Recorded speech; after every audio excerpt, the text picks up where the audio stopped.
Ladies and gentlemen, now that the U.S. election 2020 is concluded, it is over. Stick a fork in it, it's done. We can conclusively say all the votes are in, maybe, and they're all counted up. We got our final tally, probably. We can absolutely conclusively say that the winner of the 2020 U.S. election is the New World Order. It is division, divide and conquer across the United States of America. If the media had not to date succeeded at dividing and setting against each other two parts of the American population, then they have certainly done so now. And more interestingly, they've raised the stakes, both sides believing that the other is attempting to steal the election, and with it, the fate of our nation and the future of the world. If it was not already amped up enough, tensions were not enough, you can see that they've had people like AOC calling for lists to be maintained of the enemies that were helping out Trump, and people like Climate Warrior 7 here saying add our names to the database. Some of these people have been taken down, but you can see that the rhetoric is amping up substantially right now. Now, a number of people have asked me what I think about what's going on right now. And for one, we've been talking about this for months now, the Transition Integrity Project. John Podesta, who besides predicting the food shortages after a pandemic in the food chain reaction game in 2015, also looked forward in the tabletop exercises they did and said Trump would refuse to contest, they would try and get rid of votes, there would be voter disenfranchisement. It's all been out there. And indeed, unfortunately, we find ourselves walking through these scripts that they've wargamed in these tabletop exercises before. So there are naturally two outcomes that most people are looking towards right now. One is that Biden steamrolls ahead. The media is totally fueling what's going on right now, and there's a lot of rhinos who would just let it go that way, just turn their backs on Trump.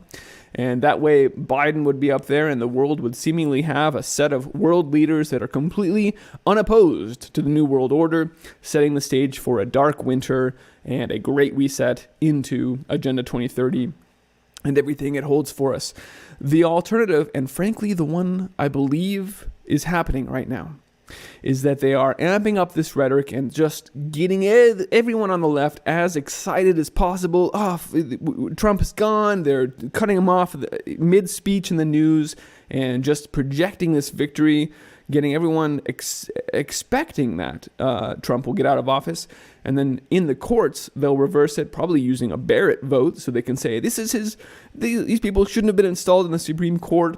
And although Trump will clinch the victory, if you thought that the reaction 4 years ago was extreme, can you imagine what will happen now if a Trump-appointed Supreme Court is the one that actually takes the victory back at the last second? It won't just be people screaming in the streets. It will be full-on, the left goes nuclear. And that is the goal. The chaos in the elections was the plan. The goal is to bring this country to its knees because that serves the technocratic agenda best. A nation divided cannot stand, and that is what they want. An America that is completely in chaos. We've already seen appeals to have the United Nations come in and help remove Trump. So it's an interesting situation right now, and it's going to get more interesting.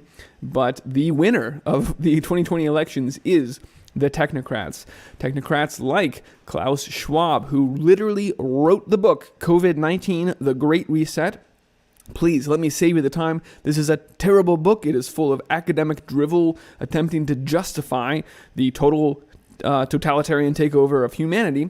Time magazine just came out with the November edition all about the Great Reset, including more writings from Klaus Schwab himself, but also featuring writings from the CEO of Walmart, who, as we just covered last week, wants to decarbonize all of the supply chains, ensuring that farming and ranching and anything that has to do with petroleum will not be in their store anymore. You won't be able to sell via Walmart, the biggest retailer in the world now. Well, now he's actually extending the call to reinvent capitalism post-coronavirus. Yes, the irony of one of the biggest companies of the world saying that capitalism needs to be reinvented here. Of course, we heard similar words out of the mouth of Mariano Mazzucato, who said, in order to avoid a climate lockdown where we stay locked down because of CO2 for the rest of eternity, we may ban consumption of red meat, but we need to overhaul our economic structures and, again, do capitalism differently. No more free market. We heard the same words from the Pope. Market capitalism has failed. We need to reinvent capitalism. And all of this stems from the language straight from the World Economic Forum. Again, Klaus Schwab over there and his Great Reset, talking about building back better, which you hear from Macron and from Joe Biden. Build back better, reinvent capitalism. This is all the language describing a complete global government takeover. And this is an agenda that's been in the works for decades. Here's 4 years ago, the World Economic Forum telling you to your face, you will own nothing in the future. By 2030, you will own nothing and you'll be happy. Take a watch.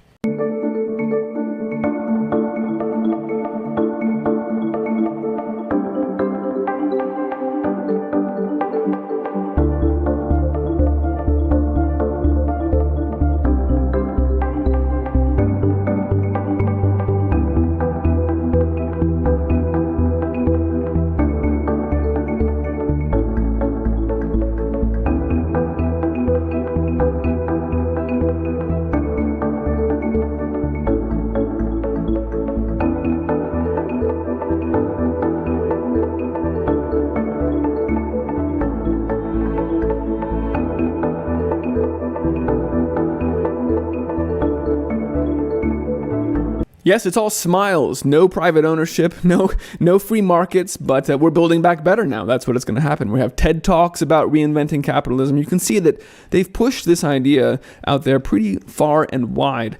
And the United Nations is also calling it happytalism. That's right. It's just a big old smiley face across the entire planet. Capitalism, just happytalism. And happytalism, I actually went over to happytalism.com and signed up to get their white paper, whereupon they informed me that the revolution has begun. You have to actually sign up to get the white paper before they reveal that it is a revolution. Do we need to remind ourselves that a revolution is a sudden, radical, complete change, an overthrow of the government and the substitution of another? Welcome to happytalism and the Great Reset.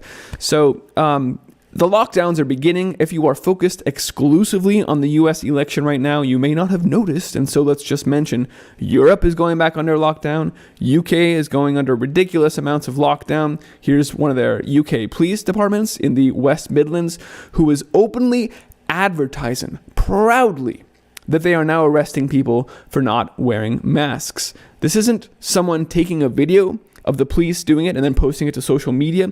This is the police themselves broadcasting that they're so effective at arresting people for not wearing masks. So it's not just the rhetoric amping up at this point, it's literally the tyranny continuing to roll forward. And to justify that, they will engineer their dark winter. They've broadcast their intentions, and now we can see them executing on them. Liverpool being the first city to announce that they will be doing testing for the entire city using armed forces. And that's a pilot program that's anticipated they can roll that out to the rest of the UK. Of course, they've got the PCR test amped up to 30,000 cycles or whatever it is. So the false positives are going to be so prolific that all of a sudden the second wave is going to turn into a wall of red. Governor Newsom in California has announced today that they've opened up a new COVID-19 testing facility capable of administering 150,000 tests each day. Again, amped up so many cycles that so many of those are going to come back positive that you just watch. California will now have a case-demic over the coming weeks, justifying then more lockdowns in the coming weeks. This is the dark winter we've been promised, and welcome to it. The chaos after a contested election. The cases exploding in a case-demic as tests are pushed on to more and more of the population. The panic buying returning, and the food shortages beginning in earnest. We should be preparing for all of this for some time now. But the question that remains is whether you will let the technocrats have... Look at this guy. He's shaking in his boots right now. He's written this book. He's come out. They've pulled all the triggers out there with Bill Gates and Fauci. The only question that remains is whether or not we will allow them to steamroll all of humanity. They are all in on the Great Reset at this point. And now they're freaking out, wondering, will we stand up for ourselves? Or will they get the transhumanist future they imagine? There's no wall this time. It's a global corporate communist system. It's a global situation. We have to fight it.